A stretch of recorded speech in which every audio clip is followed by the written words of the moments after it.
Assalamualaikum. Okey korang. Nurul ada beli 3 kotak crispy chocolate mini bites. Okey. Ini yang pertama. Warna kuning. Okey.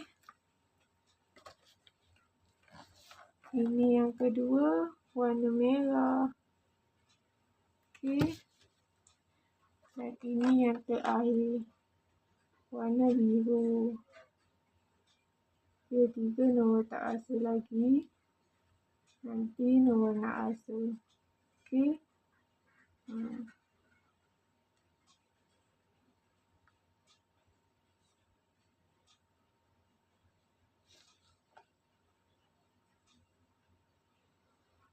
Okey, korang jangan lupa like, komen, subscribe dan tekan lonceng. Sis Nurul. Assalamualaikum.